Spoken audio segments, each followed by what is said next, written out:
Hello, so hyponatremia have many causes as we know, and heart failure is one of them. So heart failure can cause hyponatremia. And what does hyponatremia mean? It just means a low level of sodium. As we know, hypo stands for low, emia stands for in the blood, and natremia stands for a low level of sodium in the blood. And heart failure is when we have a heart that is not pumping blood as it should. So the volume of blood that comes out here every minute from the heart is lower than it's supposed to be. And what happens when you have a low amount of volume pushed out? It means that the pressure will decrease. We have a decreased amount of pressure in the arteries. And this can be sensed by baroreceptors. So we have sensors in our body, because the blood that comes up here goes to the carotid. So here's the brain, and the carotid arteries have some baroreceptors. So these are called baroreceptors. Baroreceptors. And these are sensors that will sense this low amount of pressure that we have, and therefore they will release something called antidiuretic hormone. Antidiuretic hormone. As you hear from the name, diuresis means excretion of water from the body.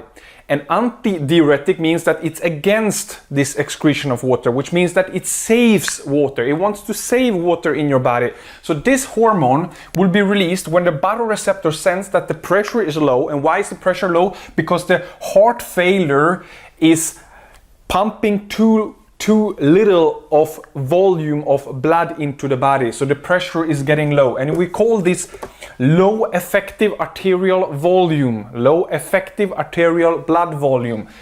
And the baroreceptors then send this antidiuretic hormone out to the body, and it will now act on the kidneys.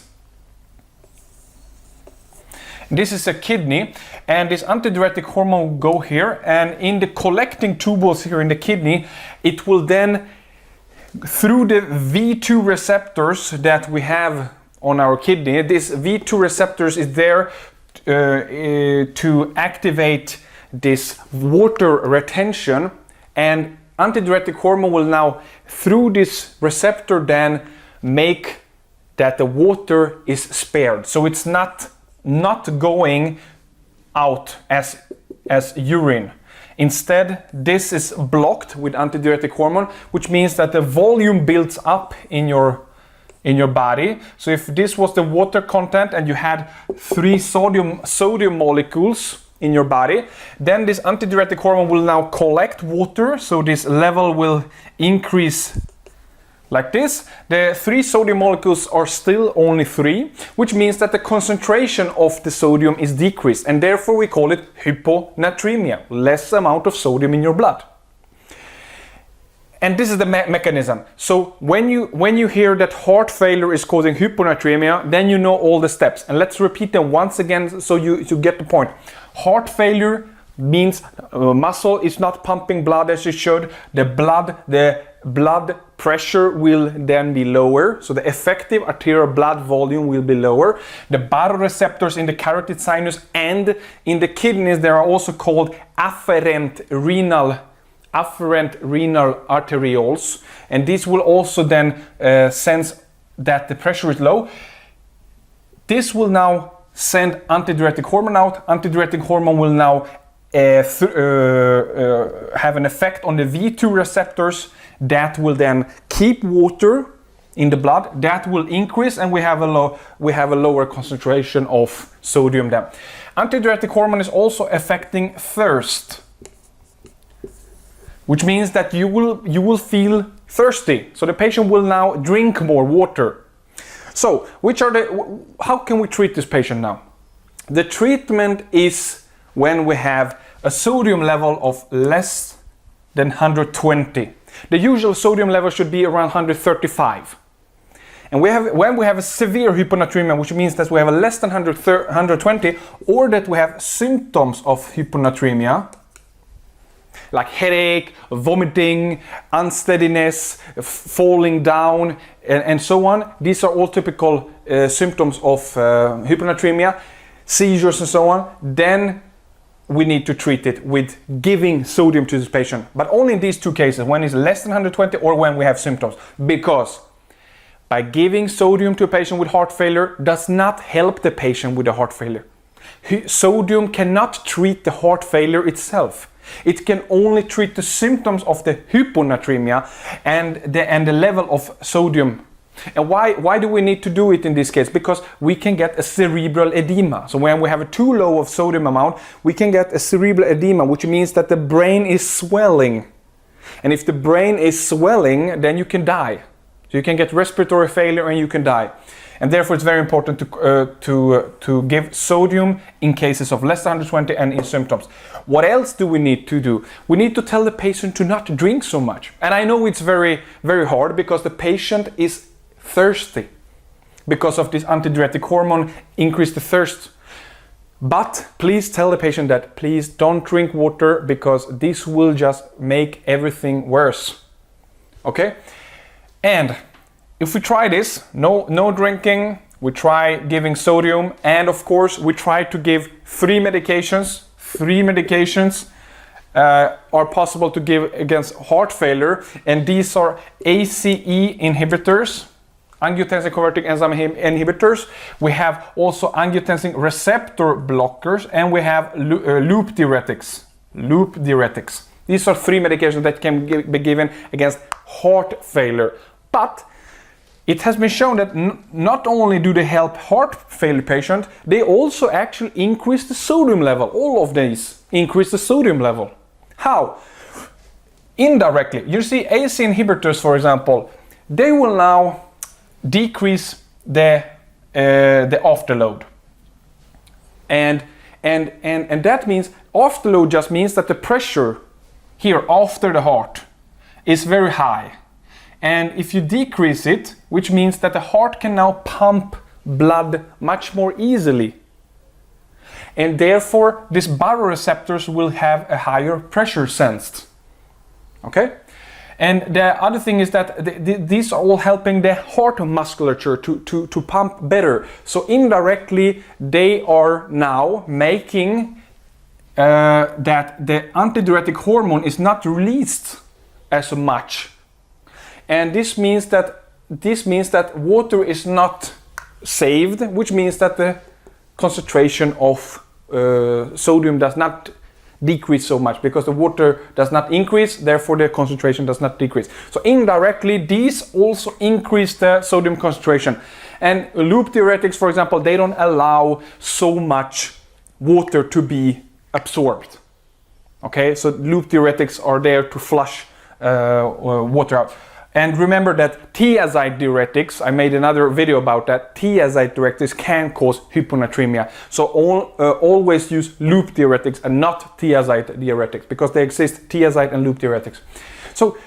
So when we tried all these things, we tried these medications for heart failure and sodium level, we tried to give sodium to the patient. So for example, you can give a 0.9% sodium, or if it's really severe, then you can give 3% sodium. If you try this and it didn't help, and you said to the patient to not drink and it didn't help, the last thing that we can do is to attack this receptor itself. And we do that by something called vasopressin receptor antagonist. So these are receptors, V2 as we said, and the antagonist just means that we block this receptor. Why? Because if you block this receptor, then this mechanism cannot work. So antidiuretic hormone cannot work through this receptor because it's blocked. So this antidiuretic hormone usually attached to V2 receptors that does then collect water. But if we block this receptor itself, so the first step was to somehow lower this amount of ADH, so antidiuretic hormone. But if we didn't succeed with that, we need to block this one. And the vasopressin receptors, we have V1, V1A and V1B, and we also have V2. This is what V2 is through this antidiuretic hormone response. The V1A is something related to vasoconstriction. So we are constricting the arteries. V1B is something related to something else, adrenocorticotropin hormones. And we have, for example, tolvaptan. So we have tolvaptan and conivaptan. These are two medications that we can give that are blocking this receptor. So it's called tolvaptan and conivaptan. Okay, and as you see, these are ending with vaptan. So the way to remember is that vaptan. Okay, something related to V is ending with vaptan. So tolvaptan, conivaptan. Tolvaptan, for example, they will block this V2. Conivaptan instead, they will block the V1A and V2, both of them. And what does this mean? If we said that V1A is something related to constriction, vasoconstriction, this means that if we block this, that will cause a vasodilation instead. And where? For example, we said that we want a decrease after load. I will write here, after load. This means that if we are dilating the artery, so the blood is coming from the heart to the arteries, and if we are dilating that artery, the afterload is decreased. We have a less pressure here in this artery, which means that the heart can pump blood much more easily. Okay, and the other thing that conivaptan do, as we said, it's blocking V2, and V2, as we said, will now not release, will not save any fluid. So instead it will release it. So the importance here is to remember that conivaptan and tolvaptan, all these vasopressin receptors, are there to release fluids, and they are not releasing sodium and potassium. They are only releasing water, free water. And that means that this water buildup that we had, this increase, will now be removed from the body through the kidneys. And very important is to not give tolvaptan to patients who have any liver disease. So if you have a liver disease, this is a liver, then please don't give tolvaptan to that, because tolvaptan can increase the liver enzymes, and it has been shown that it is not allowed to be given to liver patients because it will worsen it. Also, it should not be given for more than 30 days. For 30 days is the golden rules, not more than 1 month, because it's not healthy, because this have a lot of it can have a lot of side effects. So this is only a short solution to the problem. But if the patient is severe, the patient has a level of less than 120, as we said, sodium, then it's very severe because the patient can die. So of course a short solution is important, because otherwise the patient will die. We're talking about life and death here. And a lower amount, 120, you can have a lot of neurological symptoms. And as we said, cerebral edema, respiratory failure, seizures, everything. And therefore it's very important to correct this. And if you want to talk about prognosis, so how severe is this heart failure, then this can be a sign. So if we have a less amount of sodium than 120, then it's a sign that this is a near end stage heart failure. So it's very, very in the end. It's very, very severe. The patient is close to dying. Okay? And therefore we need short solutions, because we tried to not give the patient any drinking water. We tried to give the patient these 3 medications, ACE inhibitors, angiotensin receptor blockers, and loop diuretics. And we tried to give the patient potassium, and this didn't help. And then we can give tolvaptan and conivaptan and these medications. But as we said, in liver failure, is not allowed to give tolvaptan, and you should only give it for maximum 30 days. And that's it, pretty much it. We need to make a quick summary. So I want you to remember a couple of very important things. Patient comes in, the patient has heart failure. We know that by fact. We check the chart and we see the lab values. We see the lab values show a sodium of 130. So it's a hyponatremia because it's less than 135, but it's not so dangerous. The patient has no symptoms, the patient is not complaining. Then what do? You don't do anything. You don't give any treatment. What you can ask the patient is to drink a little bit less. That's it. And continue the medications of these 3 medications for the heart failure. Angiotensin receptor, angiotensin converting enzyme inhibitors, so AC inhibitors, the angiotensin receptor blockers, and the loop diuretics. That was one case. If you have another case, the patient comes in with a lot of neurological symptoms. So unsteady gait, headache, vomiting, nausea, or a seizure, or such neurological symptoms that refer to hyponatremia. Then you check again the chart, you see that it's hyponatremia, you see it's less than 120. Then what do? Then please add sodium to the mix. You need to add sodium, and then you need to give less water and so on. And if it improves, then fine. If it does not, then you go on with the vasopressin receptor blockers like tolvaptan, conivaptan. Then you see in the chart that this patient has a liver failure or liver disease, or you just see that in the lab results you have an increased amount of liver values, then please don't give this tolvaptan. Unfortunately, you cannot do anything here. You can only give the heart failure medications, you can only restrict the water intake, and you can compensate the sodium level so the patient does not die from cerebral edema. Another patient comes in and he does not have any liver failure, then please give this tolvaptan. And for how long? Maximum 30 days. Okay, so regardless of what disease you have, maximum 30 days. And it's important to remember the concept now. How did we get hyponatremia from heart failure? As we said, your heart is beating, but it's beating very, very slowly, very, very weakly because you have a heart failure. What does this mean? That the heart is not pumping so much blood into your carotid arteries that you have here in your neck. And the receptors here, you have some sensors here that will now detect that this pressure is too low. What does it do? It will send out antidiuretic hormones. Antidiuretic hormone is there for, the purpose of the antidiuretic hormone is to keep water in your body. Antidiuretic, it's against diuresis, it's against excretion water. So the main purpose, the main mission in his life is to keep water when the pressure is low. Baroreceptor sense that the pressure is low, the antidiuretic hormone go to the kidney, go to the V2 receptors and thereby activate this retention of water, this keeping of water. Then what happens? The water builds up in your body, and then the concentration of this sodium will decrease because the number of solutes, the number of sodium molecules are the same. The only thing that happens is that the water builds up in your body.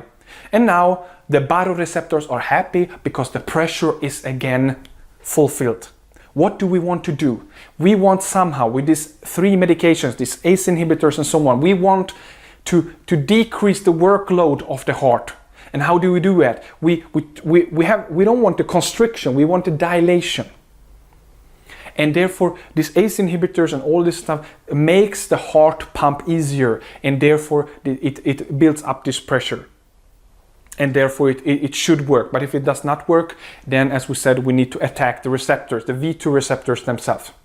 And one thing more that you need to remember that I didn't mention is non-steroidal anti-inflammatory drug. This should be avoided. Why? Because non-steroidal anti-inflammatory drugs will decrease something called prostaglandins. Prostaglandins are vasodilators. This means that they are increasing the artery diameter. And if you increase something in volume like this, the pressure drops. And the non-steroidal anti-inflammatory drugs will decrease this, which means that there will be instead vasoconstriction, because we have less of these vasodilators, and therefore it will be a vasoconstriction.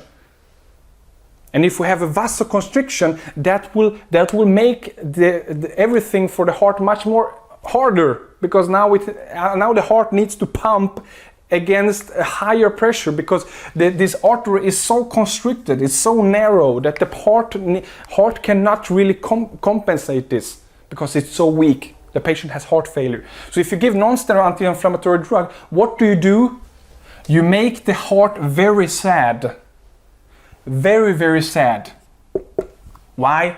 Because the prostaglandin decreased, which means that the vasoconstriction happened, which means that the heart is pumping for his life.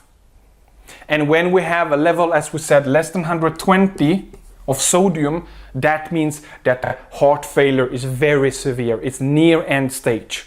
And if you would give non-steroidal anti-inflammatory drug to a patient who has less than 120 and a very, very weak heart, then you can kill this patient. I'm not saying that this non-steroidal directly would kill it, but as we saw, by the time the prostaglandin is decreased and by the time the vasoconstriction happens, then the heart will be so weak that it can die. So that's very important to remember. And as we said, vasopressin receptor blockers are only a short solution. They are very expensive and they can only be given for 1 month. It takes around 1 week to get an effect. So please don't start with that.